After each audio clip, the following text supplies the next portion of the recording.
What's going on, guys? It's Themighdart13 back again, and welcome to my Azerbaijan GP Baku race review. Obviously I've got my notes down here, but very quickly before the video starts, I know it's not F1 related, just like to wish Sir Alex Ferguson a speedy recovery. For anyone who doesn't know, he had a brain hemorrhage and ended up in having to have an emergency operation and ended up in intensive care. From what I've heard today, which is Tuesday, he was up, sitting up and talking, so that sounds good. So fingers crossed he makes a speedy recovery. But anyway, on with Baku race notes. Race notes. So obviously it wasn't qualified and whatever. You had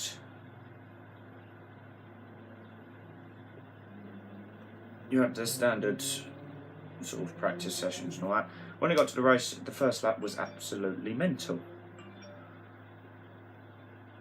So there was a first lap collision, so there was a lot of crashes. So I mean, there was a lot of action, but I've basically based it around on teams that I follow. So you had Alonso, who ended up getting caught up and had a front puncture and a rear puncture and ended up having to try and drag the car back to the pits, to the extent as he was coming into the pit lane he hit the pit wall. So yeah, not the best start for Alonso, but he did well.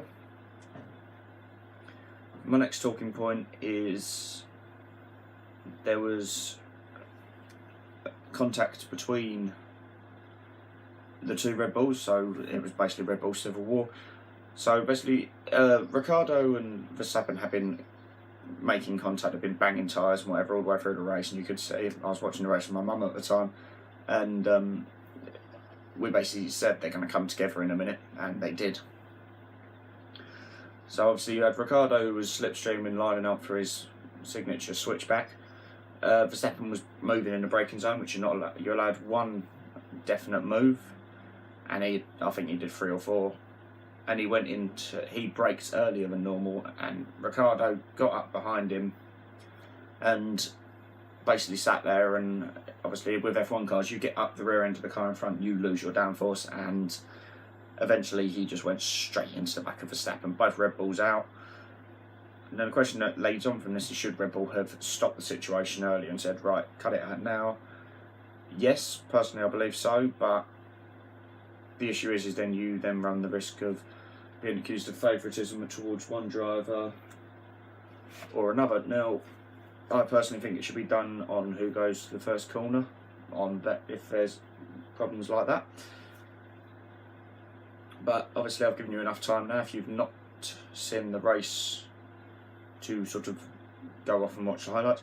Lewis Hamilton was your winner, but he only got the win on the final couple of laps after Valtteri Bottas lost his his tyre blew up.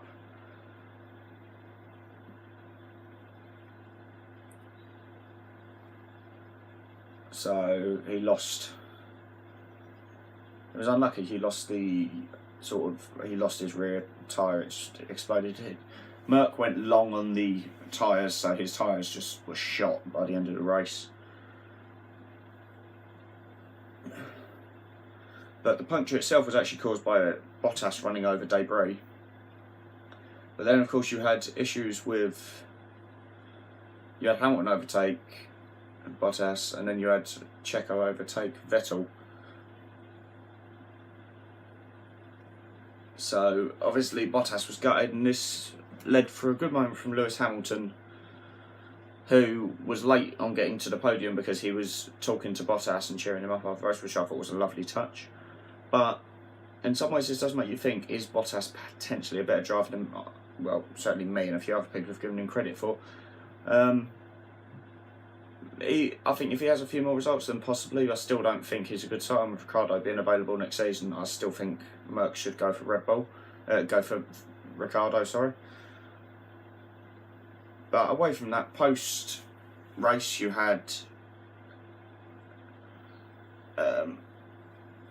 sort of different things. Obviously, Fernando Alonso is racing in the World Endurance Championship this year alongside Formula 1. and he won his debut with his teammates Sebastian Buemi and Kazuki Nakajima, who I know Buemi's an F1 driver. I'm pretty sure Kazuki Nakajima is also an F1 driver. I seem to remember him racing for, it was either BMW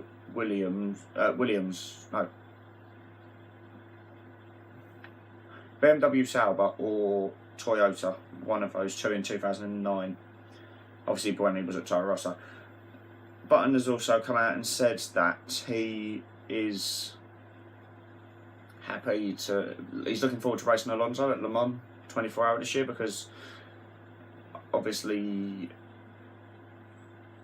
Bottas is Button is working in the Japanese Super Spanish. It's not Spanish, it's Japanese Super. I'm sorry guys, this video is a bit meh at the moment, but yes, he is racing in the Japanese Super GT Formula this year. So all the best. I might start looking into results from that, I don't know. But obviously Miami have also been sort of talking about the whole thing of revealing the Formula 1 track potentially going on calendar next year. From what I've read, don't hold me to that, but possibly. Lewis Hamilton actually put out on Instagram afterwards with a picture. It's like, it's rubbish, let me design it. I've looked at the track and it's okay, but it's very like Baku, and I don't think it'd be another track. We need another track like Baku. We have Baku, obviously this race. But my driver of the day though, I'd have to say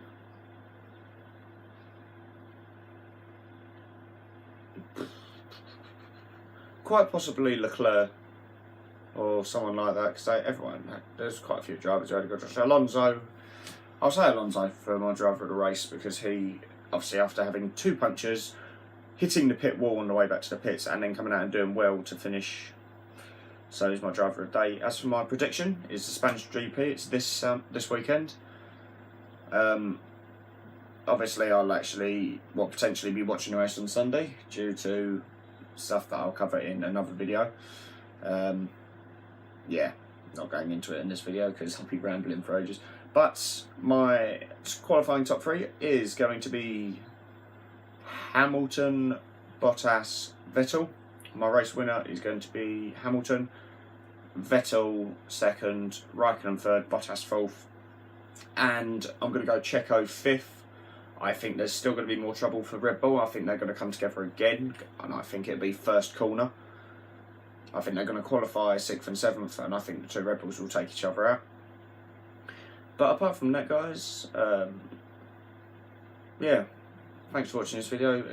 Again, thank you for watching these videos.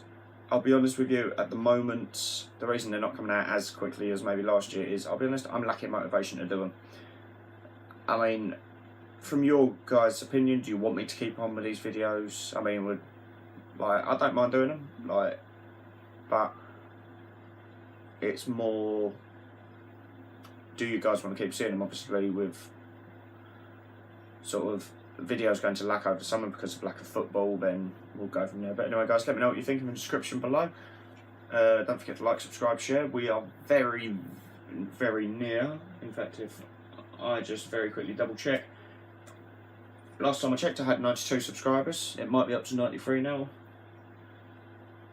and we are so close to my goal of 100 subscribers, and it would mean so much if you can share the videos, get them out there. Currently sat at 92 subscribers, so 8 more subscribers. It would be a dream of mine to hit 100 subscribers. I've been doing YouTube for a long time now. I've been doing it for 3 years, and I'm hoping to hit 100. It would be a dream. So yeah, you know, thanks for everyone who's supported me so far, but let's get these videos out here, let's get these views up, let's get the subscribers in. 100 thing, there's going to be a lot of new stuff coming out that I'll go into. I'm going to do an update video in the next few weeks. But yeah, thanks for watching, guys. Don't forget to like, subscribe and share and all that good stuff. Spanish GP this weekend, can't wait for it. So yeah, thanks for watching, and I will see you for the Spanish Grand Prix review in terms of F1 videos and my Dartford video, which is going to be the next video I record. So, see you later.